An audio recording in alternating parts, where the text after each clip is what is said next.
2029 దాకా రేవంత్ ప్రభుత్వమే కొనసాగితే తెలంగాణ నీళ్లన్నీ ఏపీకి దారాదత్తం కావటం ఖాయం. రేవంత్ సర్కార్ ఇప్పటికే రాష్ట్రంలోని ప్రాజెక్టులను కేంద్రానికి అప్పగించింది. ఇటు గోదావరి నీళ్లు బనకచెర్ల నల్లమల ప్రాజెక్టుకు అర్పించింది. 45 టీఎంసీల పాలమూరు నీళ్ల వాటా వదులుకుంది.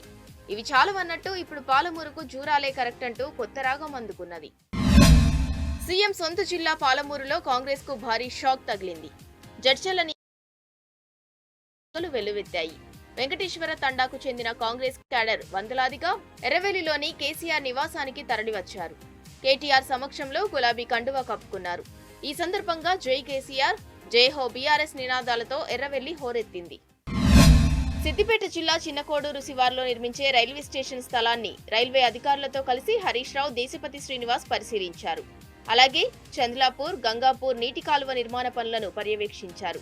చిన్నకోడూరు రైల్వే స్టేషన్ పనులను వెంటనే ప్రారంభించాలన్నారు హరీష్ రావు. రైతులకు ఇబ్బంది కలగకుండా రైల్వే ఇరిగేషన్ అధికారులు సమన్వయంతో పనిచేయాలన్నారు.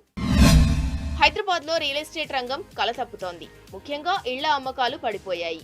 ఆఫీస్ స్థలాలకు గిరాకీ పడిపోయిందని అనరాగ్ నివేదిక వెల్లడించింది. కాంగ్రెస్ పాలన వల్లే రియల్ రంగ అభివృద్ధికి బ్రేకులు పడ్డాయన్న అభిప్రాయాలు వ్యక్తమవుతున్నాయి. తెలంగాణలో ఓట్ల సవరణ ప్రక్రియ స్పెషల్ ఇంటెన్సివ్ రివిజన్ మార్చ్ తర్వాత మొదలు కానుంది. ఎస్ఐఆర్ లో భాగంగా పాత ఓటర్ల జాబితాను పూర్తిగా రద్దు చేస్తారు. ఇంటింటి సర్వే చేపట్టి కొత్త ఎలక్టోరల్ రోల్స్ ను రూపొందించడం కోసం డేటాను సేకరించనున్నట్లు సమాచారం. ఈ వివరాలను పాత డేటాతో సరిపోల్చి ప్యూరిఫికేషన్ ప్రక్రియను పూర్తి చేస్తారని తెలుస్తోంది. సీఎం రేవంత్ రెడ్డి పాలనలో మళ్లీ కడుపుకోతలు పెరిగాయి. రాష్ట్రంలో సిజేరియన్ కాన్పుల సంఖ్య ఆందోళనకర స్థాయికి చేరుకుందని ఢిల్లీ ఎయిమ్స్ రిపోర్ట్ వెల్లడించింది. దక్షిణాదిలో తెలంగాణలోనే అధికంగా సి సెక్షన్ ఆపరేషన్లు జరుగుతున్నాయని ఎయిమ్స్ నివేదిక తేల్చి చెప్పింది. కాంగ్రెస్ పాలనలో రైతుల కష్టాలు తప్పటం లేదు. తాజాగా ఆన్లైన్ యూరియా స్లాట్ బుకింగ్ విధానం అన్నదాతలను ఆగమాగం చేస్తోంది. సాంకేతిక కారణాల వల్ల స్లాట్ బుకింగ్ గగనమైపోయింది. ఫలితంగా రబీ సీజన్లోనూ రైతులు ఆదిలోనే ఆన్లైన్ బుకింగ్ యాప్ విధానంపై విమర్శలు వెల్లువెత్తుతున్నాయి.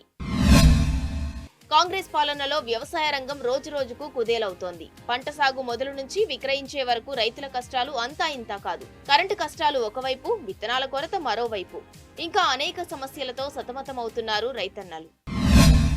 హైదరాబాద్ మెట్రో రైల్ రెండో దశ పనులపై నీలినీడలు కమ్ముకున్నాయి. రేవంత్ ప్రభుత్వం ఏర్పడి 2 సంవత్సరాలు గడుస్తున్నా రెండో దశ పనులు కాగితాలకే పరిమితమవుతున్నాయి.